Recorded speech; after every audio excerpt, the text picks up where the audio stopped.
तो एपिसोड 4 की स्टार्टिंग में हमें दिखाया जाता है कि गोयान ने होंगजो बनकर जो यूनिरम को मारा था, उसी वजह से होंगजो को स्कूल वायलेंस कमेटी से बुलाया जाता है, जहाँ पे वो बोल रही थी कि उसने यूनिरम को नहीं मारा है।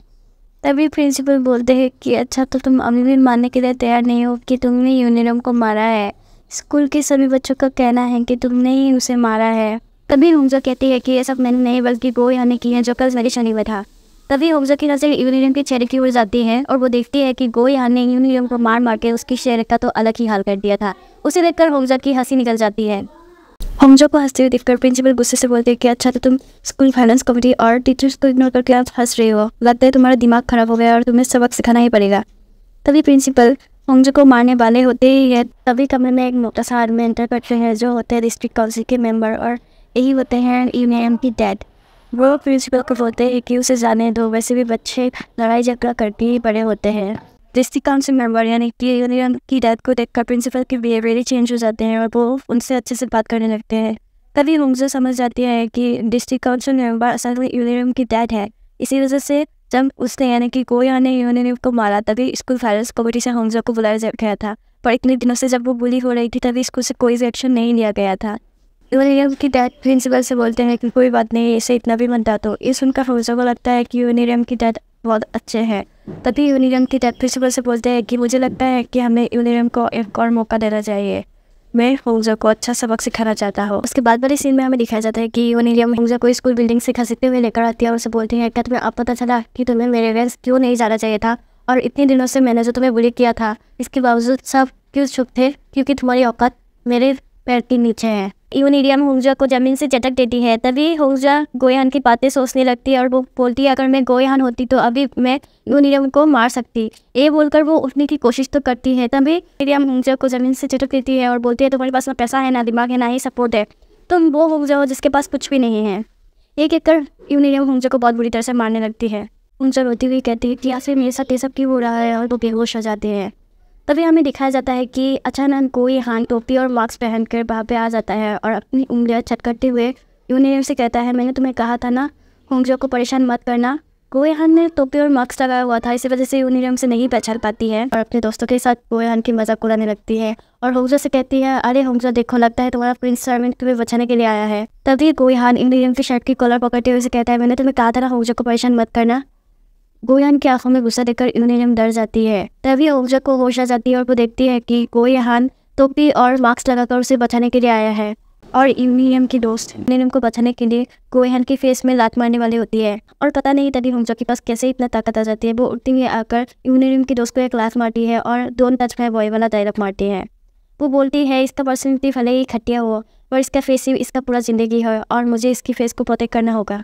होंगजो पीछे मुड़कर यूनिरम और उसके दोस्तों को देखती है और वो समझ जाती है कि अब तो उसके वाद लगने वाली है। इसी वजह से वो गोयान को लेकर वहाँ से भाग जाती है। उसके बाद वाले सीन में हमें दिखाया जाता है कि गोयान और होंगजो यूनिरम और उसके दोस्तों से बचते हुए बहुत दूर आ गए थे। तभी गोयान अपने हाथ को होंगजो को दिखाकर बोलता है, फिर तुम कब तक मेरे हाथ पकड़े रहने वाले हो?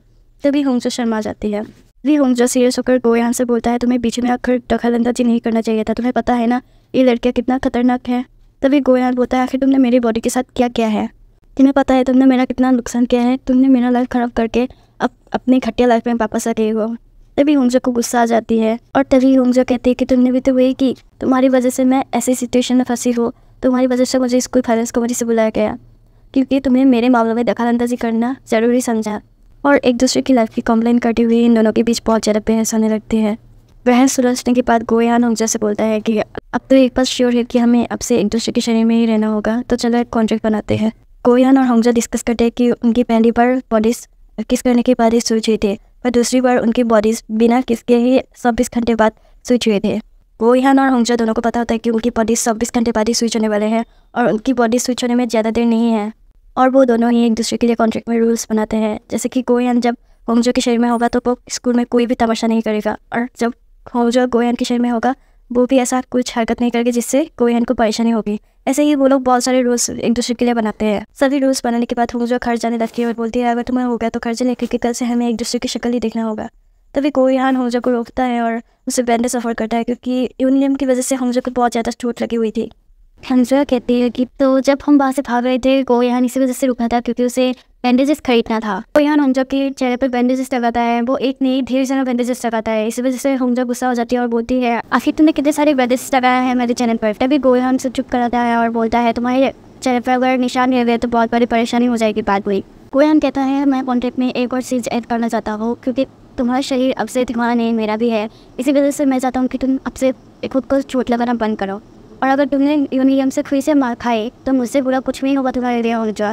12 बजते ही गोयान और होंजो के शरीर की अदला बदली हो जाता है और गोयान होंजो से कहता है तो चलो अब से एक दूसरे के शरीर में हम नॉर्मली रहते हैं और एक दूसरे की मुसीबत लाना बंद करते हैं। उसके बाद सुबह हमें स्कूल का सीन दिखाया जाता है जहाँ पर होंजो के शरीर पर रहने वाला गोयान की इंग्लिश रीडिंग देखकर सबको शौक लग रहा था क्योंकि उसका प्रोनाउंसिएशन बहुत अच्छा था। गोयान होंजो को मैसेज करके कहता है कैसे उसकी इंग्लिश रीडिंग देखकर सबको शौक लग रहा था और उसे चाइनीज क्लास प्रेजेंटेशन में ए क्लास मिला था। मैसेज देखकर होंजो परेशान हो जाते। इधर गोयान के शरीर पर रहने वाले होंजो को ढेर सारा एक्सरसाइज करना पड़ रहा था और गोयान की स्ट्रिक्ट डाइट रूटीन की वजह से उसे बस एक वक्त का रेडी मिल रहा था। गोयान जो बहुत ज़्यादा टैलेंटेड था वो स्कूल में पियानो बजाकर सबको शौक कर देता है और होंजो को मैसेज करके बताता है। ये मैसेज देखकर होंजो परेशान हो जाती है क्योंकि उसे पियानो बजाना आता ही नहीं था। डॉजबॉल खेलते वक्त गोयान उन सभी बच्चों को बॉल से हिट करता है जो होंजो को बुली किया करते थे और यही बात गोयान होंजो को बताता है और होंजो गुस्सा हो जाती है और बोलती है हमने डिसाइड किया था कि हम नॉर्मली रहेंगे पर ये तो मेरे लिए और मुसीबत ला रहा है। गोयान कहता है कि मैंने तो आज नॉर्मली स्कूल में टाइम स्पेंड किया। इधर गोयान के शरीर पर होंजो जो जिम में अच्छा परफॉर्म नहीं कर पा रही थी उसे देखकर सब परेशान हो रहे थे। उसके बाद हमें दिखाया जाता है कि होंजो आज जिम के कोने में बैठी होती है और बोलती है आज का दिन तो मेरा बहुत बुरा था और कॉन्ट्रैक्ट में दिया हुआ रूल नंबर 1 की वजह से मैं तो किसी से बात भी नहीं कर सकती। मुझे हमेशा ही लगता था कि मैं गोयान को बहुत अच्छी तरह से जानती हूँ पर गोयान बन के मैंने अभी तक जो भी फेस किया है अब जाके मुझे पता चला है कि गोयान की ज़िंदगी कितना मुश्किल है। अभी तक जो र्यूमर्स फैल रहे थे कि गोयान ने सुसाइड करने की कोशिश की है, हॉस्पिटल में एडमिट किया गया है, वो सभी को र्यूमर्स कहकर जो कंपनी बंद कर दिया करती थी वो असल में र्यूमर्स नहीं सच थे जो कंपनी छुपाना चाहता था। गोयान की स्ट्रिक्ट डाइट रूटीन की वजह से होंजो को बहुत तेज़ भूख लगी थी, इसी वजह से वो पॉकेट से चॉकलेट निकल कर खाने लगती है। तभी अचानक यूनो आ जाता है और उसे रोकता है और बोलता है आखिर तुम क्या कर रहे हो। तभी गोयान यानी कि होंजो कहती है कि मुझे लगा भूख की वजह से मैं मर ही जाऊँगा, इसी वजह से मैं चॉकलेट खाने वाला था, मैं एक चॉकलेट तो खा ही सकती हूँ ना। तभी लूनो कहता है तुम्हें तो चॉकलेट पसंद नहीं है, तुम तो सभी चॉकलेट फेंक देते हो जो तुम्हें फैंस देते हैं। उसके बाद हमें स्कूल का सीन दिखाया जाता है जहाँ पर खानियो गोयान यानी कि होंजो को क्लासरूम के बाहर बुलाता है और उसे आई लाइक यू बोलता है। ये सुनकर गोयान शौक हो जाता है और शर्मा जाता है। तभी खानियो उसे कहता है तुम्हें याद नहीं है 1 साल पहले तुमने ही तो मुझे प्रपोज किया था ना, उस कॉन्फेशन को मैं अभी एक्सेप्ट कर रहा हूँ। ये सुनकर गोयान कुछ भी नहीं कहता। तभी खानियो कहता है क्या तुम अब मुझसे नफरत करते हो, ये तो हो ही नहीं सकता क्योंकि तुम्हें खूबसूरत लड़के पसंद है ना। गोयान यानी कि होंजो के शरीर पर रहने वाला गोयान खानियो को एक पंच मारता है और कहता है हाँ मुझे खूबसूरत लड़के पसंद है तो प्लीज़ अब से मुझसे दूर रहो। ये कहकर वो चला जाता है। खानियो जिसकी नोज से ब्लीडिंग हो रही थी वो होंजो को जाते हुए देखकर कहता है क्यूट। गोयान खानियो से बचते हुए क्लासरूम में एंटर करता है और वो कहता है आज से पहले मैंने ढेर सारे मेल फ्रेंड्स को तो देखा है पर कभी ऐसा एक्सपीरियंस नहीं किया है और ये ज़्यादा देर का वक्त नहीं है। जब उसने होंजो को डंप किया था तो वो कब से होंजो से इतने अच्छी तरह से बात करने लगा। होंजो के आसपास कोई नॉर्मल इंसान है भी या नहीं। होंजो यानी कि गोयान जब क्लासरूम में एंटर करता है तो वो देखता है कि सभी लोग उसे ही देख रहे हैं। तभी वो कहता है कि आखिर इन सबको हो क्या गया है, ये तो बहुत दिनों बाद हो रहा है कि मैं ऐसी अजीब सिचुएशन में फंसा हूँ। और वो होंजो की लॉकर की ओर आगे बढ़ने लगता है और वो अपनी मेमोरीज को याद करने लगता है कि उसे हर रोज़ फ्रेंड्स आई लव यू का लेटर लिखते थे, ढेर सारा गिफ्ट भेजते थे, इसी वजह से वो परेशान हो जाता था। पर अब वो होंजो है तो उसे इन सभी बातों का कोई भी टेंशन नहीं है। और तभी वो लॉकर खुलता है और उससे लॉकर में से ढेर सारा गिफ्ट और आई लव यू का लेटर मिलता है। गोयान होंजो के शरीर पे रहते हुए भी वो बहुत ज़्यादा कूल था, इसी वजह से लड़के तो छोड़ो लड़के भी उसके दीवाने हो गए थे। उसके बाद हमें फिर से गोयान के शरीर पर होंजो को दिखाया जाता है जिसे लूनो पूछ रहा था कि आखिर तुम्हारे हाथ में चॉकलेट क्या कर रहा है, तुम्हें तो चॉकलेट पसंद नहीं है। तभी होंजो कहते हैं कि एक्सरसाइज की बात में थक गया था, इसी वजह से मैं चॉकलेट खाने वाला था, एक चॉकलेट तो मैं खा ही सकती हूँ, इसमें तमाशा करने वाली कौन सी बात है।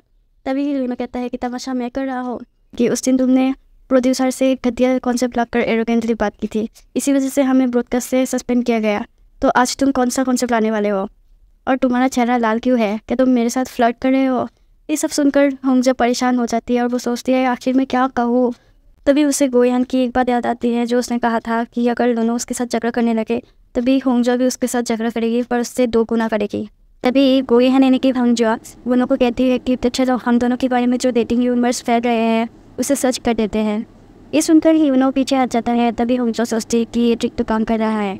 तभी लूनो गोयान यानी कि होंगजो को पकड़ लेता है और कहता है लगता है तुम बड़े हो गए हो, तो चलो ऐसा ही करते हैं, इससे हम दोनों को ढेर सारा अटेंशन भी मिलेगा और फ्रेंड्स को भी अच्छा भी लगेगा। ये बोलकर लूनो को यहाँ यानी कि होंगजो को किस करने वाला होता है और हमसे डर जाती है और पीछे हटने लगते हैं। तभी लूनो उसे पकड़ देता है और कहता है तुम इतनी जल्दी पीछे हट रहे हो, तुम इतनी जल्दी पीछे नहीं हट सकते। गोयान यानी कि होंगजो को लूनो परेशान करते हुए देखकर वहाँ पर जेम आ जाता है और लूनो को रोक लेता है और कहता है गोयान को परेशान करना बंद करो।